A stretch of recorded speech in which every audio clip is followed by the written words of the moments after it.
Last video, I spoke about a game that hides most of its content from you. So this time, I'm going into the opposite direction. I'm going to show you a game that not only doesn't withhold its content, but shows you everything it has to offer. Everything it is from the very beginning. And still manages to hook you in for the entire ride. It's not a long game. It's not a complex game. But it is one of the best space games you've never heard of. This is EXO 1. As per usual, there will be spoilers. I can't gush about obscure games I love without revealing the secrets that I love so much, but I won't spoil the story or the ending. That can be left up to anyone who decides they want that experience for themselves. Maybe the title is a little bit misleading this time round. This game didn't exactly go completely unnoticed when it released. With a few thousand reviews on Steam, this was well received. However, I've never heard another person mention it since the day I played it, and its all-time player peak count is about 700 people. And I think that's criminal because this game is phenomenal. It checks every single box I would expect an almost perfect experience to check, and it does it by keeping the foundation simple. Every single planet in this game is one of the most believable yet imaginative fictional planets rooted in loose real science and geology that I have ever seen in a video game. The physics are perfect. The gameplay loop is satisfying and addictive, the story is mysterious and engaging, and those visuals are absolutely stunning. The gameplay loop itself is fairly simple, and you've probably seen it in old mobile games that I cannot remember the name of. You hold the right trigger to increase your ball's gravity, let go to decrease the gravity, and hold the left trigger to glide. Besides moving with the analog stick, that's it. There is no more to this gameplay beyond that. You increase your gravity to roll quickly down inclines, and then release to soar.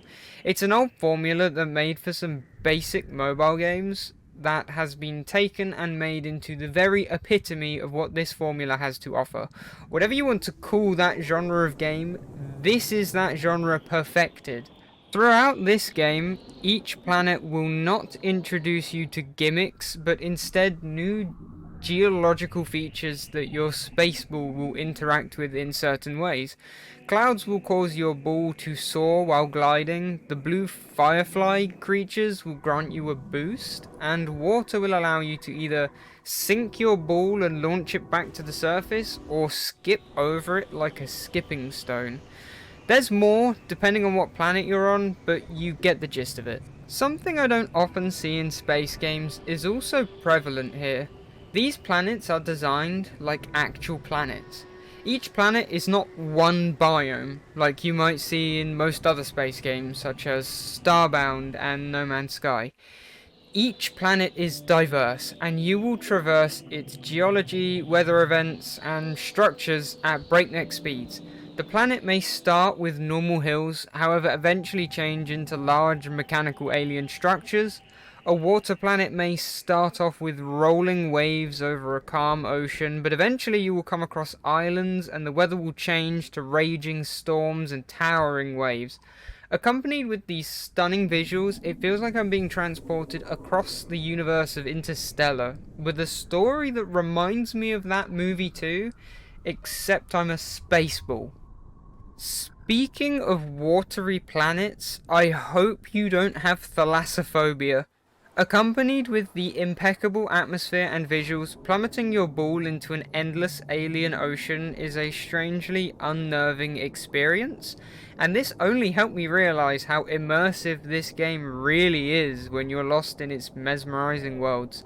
I actually opted to not use any background music for this video purely because the ambient music of this game perfectly encapsulates what this game is about. I won't spoil the story for you, but you are alone, you are lost, you are traversing the farthest reaches of the universe that no man has ever stepped foot on. The sense of scale and isolation is honestly unparalleled. No other game has successfully captured this for me in the way that this obscure title does. As the game goes on, you find that each new planet challenges you in a different way. You can't lose this game. You won't die, and you won't find yourself resetting any levels, but you can come to a stop. Coming to a stop in this game is punishment, with the exception of one planet that changes up gameplay for its duration. For most, however, you will need to adapt and find your way across a lonely landscape with different challenges to face to keep moving yourself forwards. How do you keep going over an ocean? How do you keep going over a volcanic wasteland? How do you keep going over sharp, towering mountains? What if violent gusts of wind are against you? What if your ability to steer is taken away and you need to get to the atmospheric lightning storm to power it back up? What do you do? How do you keep moving as fast as possible through pure isolation? Stopping is being forever lost, and so you want to keep moving. So when you finally do stop, you feel hopeless. This play on emotion through conditioning and gameplay mechanics alone is awesome. I love it when a game has the power to do that to me. So let's back up a bit from that. Let's say you really get moving. You've launched yourself perfectly off of some natural ramps a good few times, gone into the clouds, and are being propelled upwards and forwards. What happens? What happens is you break the sound barrier, the color scheme goes negative, and the sound washes out, along with your field of view increasing.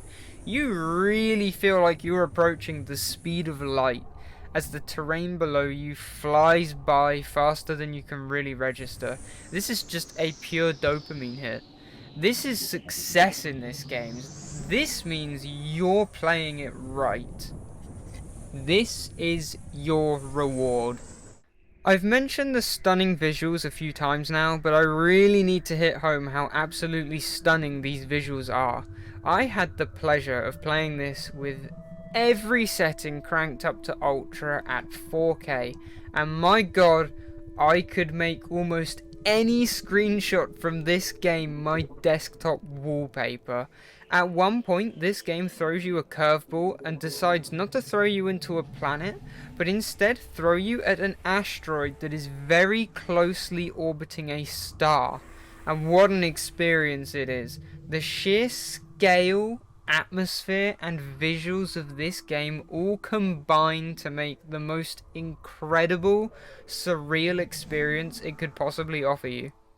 After gaining immense speed and breaking out of the orbit of the asteroid, you feel almost a pit in your stomach as you realize you're now cruising through space mere miles away from this absolute behemoth of a stellar object.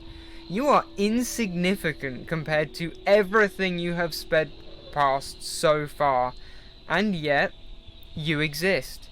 You push forwards through this lonely universe and towards your goal. This game took me a little over an hour to beat. However, it wasn't the first time I beat it, nor will it probably be the last. It's the kind of game that leaves you with an existential crisis the first time you play it, and then the urge to speedrun the second time you play it. I got a bit poetic with the script on this one. I had plenty of ball jokes I was ready to throw into this, but in the end I decided to just lean into the poetic existential side of things because it's the aura this game gives off, and I feel like if I'm making a video talking about how good this thing is, I at least have to respect the game for it and not start off the video with "I love balls that can harden, squish and flatten," like I had originally planned, but inevitably needed to find some way to sneak it in. So I did, just now. That being said, the ending of this game gets trippy, so I won't spoil it for you. so I can leave it in your hands to look it up or play it for yourself.